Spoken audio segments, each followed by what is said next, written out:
आज हम भारत पर महमूद गजनवी के 17 आक्रमणों की चर्चा करेंगे।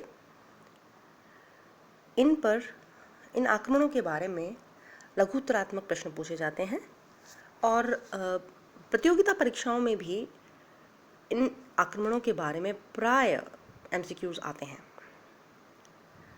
भारत पर उसके आक्रमणों की संख्या 17 बताई गई है और ये संख्या इतिहासकार प्रोफेसर हेनरी इलियट ने अपनी पुस्तक history of India as told by its historians में बताई गई है और इसी संख्या को पर अधिकांश इतिहासकार सहमत हैं। महमूद गजनवी का भारतवर्ष पर पहला आक्रमण 1000 ईस्वी में हुआ हिंदू शाही राज्य पर, जो कि आधुनिक पंजाब वाला इलाका है।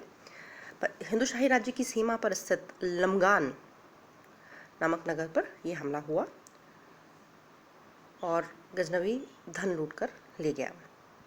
अगला आक्रमण 1001 में पुनः हिंदू शाही राज्य पर हुआ। जयपाल वहाँ का राजा था। जयपाल को गजनवी ने कैद कर लिया। धन देकर जयपाल मुक्त हो पाया, किंतु जयपाल ने इतना अपमानित महसूस किया कि उसने आत्मदाह कर लिया और उसका बेटा आनंदपाल वहाँ का राजा बना। उसका अगला आक्रमण 1005 में भीड़ा या भटिंडा पर हुआ, जहाँ का शासक बाजीराय था और बाजीराय पराजित हुआ। 1006 में उसका अगला आक्रमण मुल्तान पर हुआ। जैसा कि पिछले वीडियो में मैंने आपको बताया है, मुल्तान पर इस समय करामिता मुसलमानों या करामाती संप्रदाय के मुसलमानों का शासक था। यह एक शिया संप्रदाय का एक उप संप्रदाय है। शासक का नाम था फतेह दाऊद। फतेह दाऊद को परास्त कर मुल्तान पर अधिकार कर लिया गया। अगला आक्रमण, पांचवा आक्रमण 1009 में पुनः हिंदू शाही राज्य पर हुआ। इस बार आनंदपाल के साथ जो युद्ध हुआ उसे वैहिंद का युद्ध कहा जाता है। आपको पहले बताया जा चुका है, वैहिंद हिंदू शाही राज्य की राजधानी थी। आधुनिक पेशावर वाला इलाका है ये। इसे उद्भांडपुर भी कहा जाता था। इस युद्ध में कन्नौज के प्रतिहार शासक राज्यपाल और बुंदेलखंड के चंदेल शासक गंड ने भी आनंदपाल की सहायता के लिए अपनी सेनाएं भेजी थी, किंतु इन संगठित सेनाओं को पराजित कर दिया गया और आनंदपाल को भागकर नंदन नामक जगह पर शरण लेनी पड़ी। उसका अगला आक्रमण 1011-12 में थानेश्वर पर हुआ। थानेश्वर आधुनिक हरियाणा वाला इलाका है और यहाँ पर स्थित चक्र स्वामी मंदिर को लूटा गया। 1013 में उसका अगला आक्रमण, जो कि 9वां आक्रमण था, नंदन पर हुआ। नंदन नमक की पहाड़ियों में स्थित एक किला था जहाँ पर आनंदपाल छुपा हुआ था, किंतु इस समय आनंदपाल का बेटा त्रिलोचन पाल राजा बन चुका था। आनंदपाल की मृत्यु हो चुकी थी। त्रिलोचन पाल का बेटा भीमपाल महमूद गजनवी का विरोध कर रहा था और इसी विरोध के कारण आपसी संघर्ष हुए और हिंदू शाही राजाओं को भागकर कश्मीर में शरण लेनी पड़ी। भागते हुए हिंदू शाही राजाओं का पीछा करते हुए गजनवी ने कश्मीर पर भी आक्रमण किया, किंतु कश्मीर की भौगोलिक कठिनाइयों की वजह से वह लोहावट के आगे नहीं बढ़ पाया। इस प्रकार हम कह सकते हैं कि कुल 4 हिंदू शाही राजाओं के साथ गजनवी का संघर्ष होता है। ये 4 राजा कौन हैं? जयपाल, आनंदपाल, त्रिलोचन पाल और भीमपाल। इसके बाद 1018 में महमूद पहली बार गंगा घाटी में प्रवेश करता है और मथुरा पर आक्रमण करता है। मथुरा को उस समय महावन कहा जाता था। वहाँ का राजा कुलचंद था। मथुरा में 1000 मंदिर बताए जाते हैं, जिन मंदिरों को महमूद गजनवी ने तोड़ा और वहाँ से अथाह धन संपदा वो गजनवी लेकर गया। इसके बाद महमूद ने मथुरा के साथ ही महमूद कन्नौज पर भी आक्रमण करता है। कन्नौज का शासक राज्यपाल था वहाँ। कन्नौज उस समय भारत का महत्वपूर्ण राजनीतिक और आर्थिक नगर था। वहाँ की लूट से महमूद को अथाह धनराशि प्राप्त हुई। महमूद का अगला आक्रमण 1020 में, यह 11वां आक्रमण था, बुंदेलखंड पर हुआ। बुंदेलखंड का शासक विद्याधर था। और उतबी लिखता है, अल-उतबी, जो कि समकालीन इतिहासकार है महमूद गजनवी का, वह लिखता है कि विद्याधर एक सशक्त राजा था और कड़ी टक्कर दी उसने महमूद गजनवी को। 1020 और 1022 में गजनवी ने 2 बार आक्रमण किया बुंदेलखंड पर, और दोनों बार यद्यपि विद्याधर से संधि करनी पड़ी, उसने बराबर की टक्कर दी।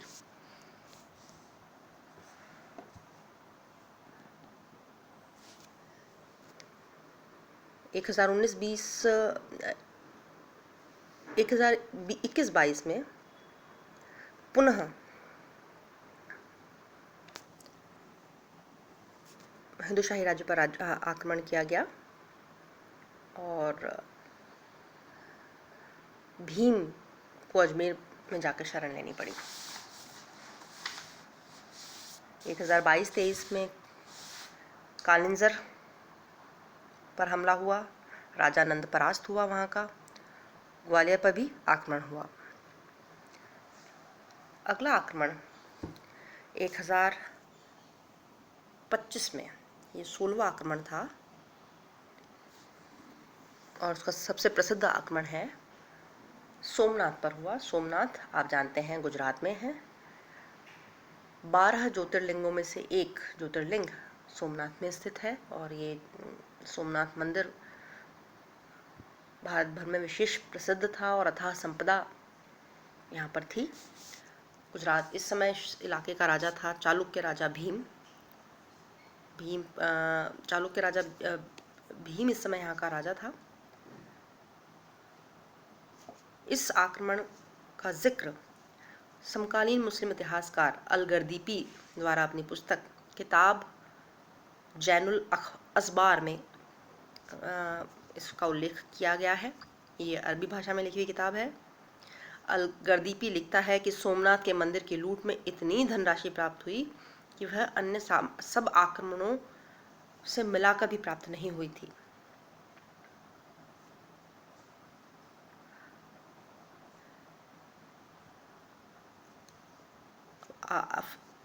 बाद कालांतर की एक पुस्तक तारीख़ फरिश्ता में भी इतिहासकार फरिश्ता ने इस आक्रमण का जिक्र किया है।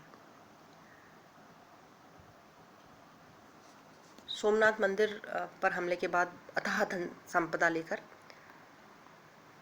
वह गजनी लौटता है।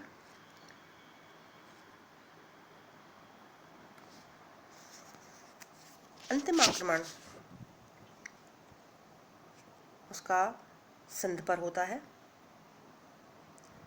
और यह वहाँ के जाटों के खिलाफ हमला था, क्योंकि सोमनाथ से लौटते हुए इन जाटों ने गजनवी को परेशान किया था। ये एक प्रतिशोधात्मक हमला था। ये गजनवी का अंतिम आक्रमण है, अंतिम और 17वां आक्रमण है जो कि सिंध के जाटों के खिलाफ है। इसके बाद 1030 में गजनी में महमूद गजनवी की मृत्यु हो जाती है।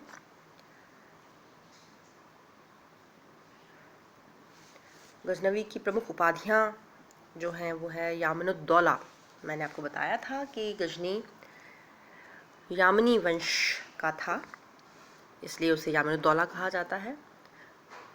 उसने भारत में मंदिरों पर हमले किए और मूर्तियों को तोड़ा, इसलिए उसे बुद्ध शिकन भी कहा जाता है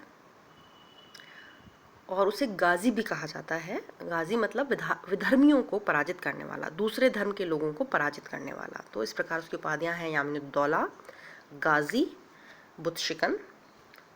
और ऐसा भी कहा जाता है कि वह सुल्तान की उपाधि प्राप्त करने वाला भी पहला शासक था।